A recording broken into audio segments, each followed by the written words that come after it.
கல்வியை மட்டும் கைவிட்டு விடாதீர்கள்.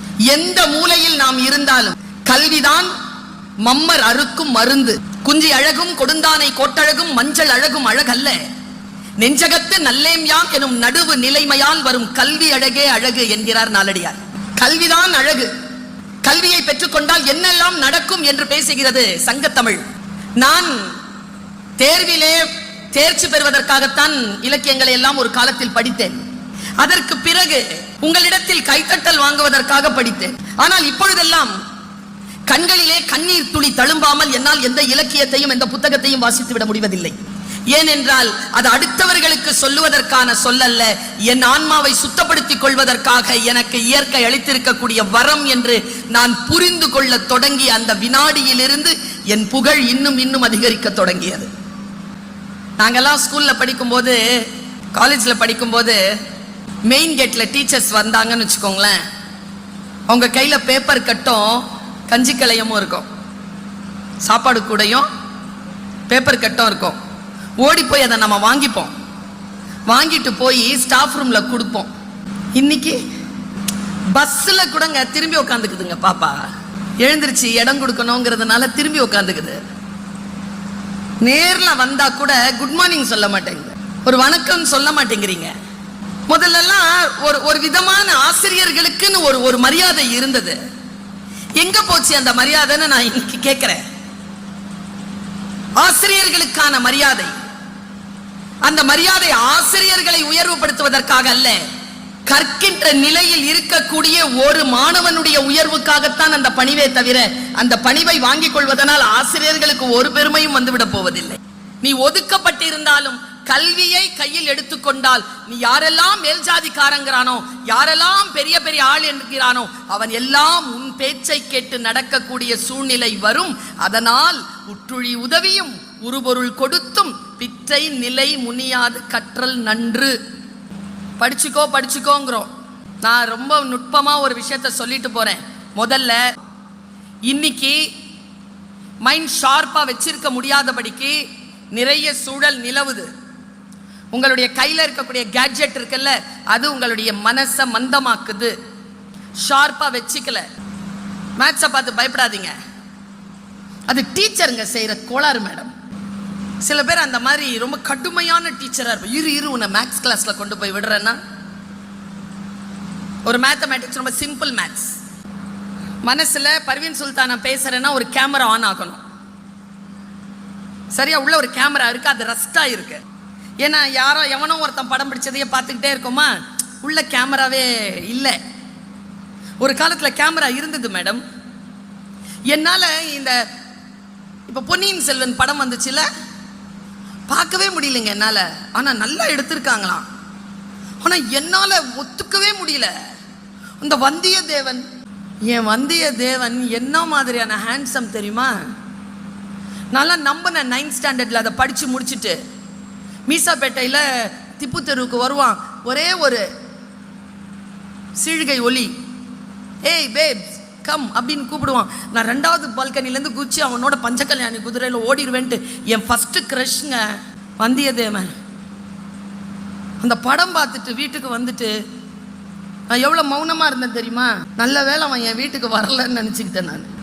கற்பனை இருக்குல்ல, அது கொண்டாட்டமானது, அதுல யாருடைய கண்ட்ரோலும் கிடையாது.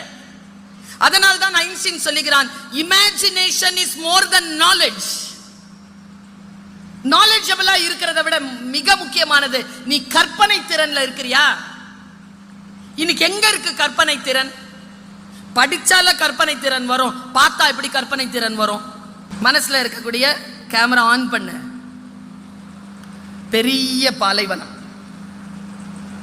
அதில் ஏ அப்படின்னு ஒருத்தன், பி அப்படின்னு ஒருத்தன், 2 பேரும் தன் பயணத்தை தொடங்குகிறார்கள். ஒருத்தர் யாருன்னு தெரியாது. 2 பேருமே ஸ்ட்ரேஞ்சர்ஸ். பயணம் தொடங்குறாங்க. சிலம்பொலி செல்லப்பனார் கதை சொல்ல தொடங்குகிறார். நாங்கெல்லாம் அந்த கதையோட சேர்ந்து வரோம். ஒரு 1/2 கிலோமீட்டர் போன உடனே ஏ பேசுது பி கிட்ட, உனக்கு எந்த ஊரு? பி தன்னுடைய ஊரை சொல்லுச்சு. பி கேட்டுச்சு, உனக்கு எந்த ஊரு? அதுவும் சொல்லுச்சு. ஏ கேட்டாரு பி கிட்ட, எவ்வளோ தூரம் நீ போகிற இந்த பாலைவனத்தில் நடந்து? 10 கிலோமீட்டர். ஹை, நானும் 10 கிலோமீட்டர். ரொம்ப வெயிலாக இருக்கு. 2 பேரும் பேசிக்கிட்டே நடக்கிறாங்க. திடீர்னு பி கேட்குறான், ரொம்ப வெயிலாக இருக்குதே, தண்ணி கொண்டு வந்தியா? கொண்டு வந்தேனே. ஏ பி கிட்ட கேட்குறான், நான் கொண்டு வந்தேன் சரி, நீ கொண்டு வந்தியா? நானும் கொண்டு வந்தேன். சாப்பாடு? நான் எனக்கு கொண்டு வந்திருக்கேன். பி உடனே பி கேட்குது, நீ சாப்பாடு கொண்டு வந்தியா? நானும் எனக்கு கொண்டு வந்திருக்கேன். 5 கிலோமீட்டர் நடந்தாங்களாம். மறக்கக்கூடாது, கேள்வி வரும். 5 கிலோமீட்டர் நடக்கிறாங்க. ஒரு ஈச்ச மரம் வருது. அந்த ஈச்ச மரத்தில் 2 பேரும் டயர்டாக உட்காந்து, சாப்பிட்லாமா அப்படிங்கிறாங்க. சாப்பிட்லாம். 2 பேரும் உட்காந்து தலையில் இருக்கக்கூடிய அந்த டர்பனை கழட்டி போட்டுட்டு அதில் இவருடைய டிஃபன் பாக்ஸையும் அவங்களுடைய டிஃபன் பாக்ஸையும் எடுத்து வைக்கிறாங்க. டப்பாவை திறக்கிறாங்க. தண்ணி துருத்தியை திறந்து தண்ணி ஊற்றி டப்பாவை திறந்து பிளேட் வைக்கும்போது ஒருத்தன் வந்துட்டான். அவன் எங்கிருந்து வந்தானே தெரில. வந்துட்டு சொன்னா, சாப்பிட்றீங்களா அப்படின்னு கேட்டான். ஆமாம், என்கிட்ட காசு இருக்கு, ரொம்ப பசிக்குது, காசு கொடுக்குறேன், சாப்பாடு கொடுக்குறீங்களா? ஏன் சொன்னா, நாங்கள் ஒன்றும் சாப்பாடு விற்கிற வியாபாரிகள்ல, பசிக்குதுன்னு சொன்னல, உட்காருண்ணா. பி சொன்னா, காசுக்கா விற்பாங்க மத்தியான சாப்பாடை, கொண்டு வந்த சாப்பாடை, உட்காரு சாப்பிட்லான்னா. நல்லா தெரிஞ்சுக்கோங்க, 2 பேரும் ரொட்டி கொண்டு வந்திருக்காங்க. 2 பேரும் அந்த ரொட்டிகளை தன்னுடைய ரொட்டிகளை ஒரு தட்டில் வச்சுட்டாங்க. பியும் ஒன்றும் யோசிக்கல, ஏவும் ஒன்றும் யோசிக்கல, டக்கு டக்குன்னு எடுத்து வச்சுட்டாங்க. ஒரு ரொட்டி எடுத்தான், ஏ 3ஆ பிரித்தான். 3 பேரை சாப்பிட்ட, சமமாக சாப்பிட்டு முடிச்சுட்டாங்க. நல்லா வயிறு நிறைஞ்சிருச்சு எல்லாருக்கும். 3 பேரும் அப்படியே கையை இப்படி தலைக்கு வச்சுட்டு தூங்கிட்டாங்க. எழுந்திருச்சு பார்த்தா பணக்காரனை காணோம். அப்போ ஏ சொன்னா, எல்லாரும் தூங்கும்போது எவன் ஒருத்தன் முழிச்சிருந்து வேலை செய்கிறானோ அவன் தானே பணக்காரனாக இருக்கிறான். சரி, அவன் போயிட்டான். ஒரு தேங்க்ஸ் கூட சொல்லாமல் போயிட்டான் அப்படின்ட்டு அவன் சாப்பிட்ட கோப்பையை ஏவனுடைய கோப்பை, அந்த கோப்பையை எடுக்கும் பொழுது உள்ள 8 தங்க காசு இருக்கு. எவ்வளவு காசு? 8 தங்க காசு இருக்கு. உடனே என்ன பண்ணா, ஹை காசு என்ன செய்யலாம்? நான் பி பிரிச்சுக்கலாம் அப்படின்னா ஏ ஓகே அப்படின்னா பி சரி, 8 காசுனா 4 காசு எனக்கு, 4 காசு உனக்கு. பி சொன்னா, காசுன்னு வர வரைக்கும் பிரச்சனை இல்லை, காசுன்னு வந்துருச்சுன்னா கணக்கு ஆரம்பிக்குது. நீ எவ்வளோ ரொட்டி கொண்டு வந்தன்னா? ஏ சொன்னா 3, பி சொன்னா நான் 5. அப்போ எனக்கு 5 காசு, உனக்கு 3 காசு. 2 பேரும் சண்டை போட்டுக்கிறாங்க. 4 4 சரியா, 5 3 சரியா? அடிச்சுக்கிட்டு பஞ்சாயத்து பேராயர்கிட்ட போயிருச்சு. இப்போ பேராயர் உட்காந்துக்கிட்டு இருக்கிறாரு.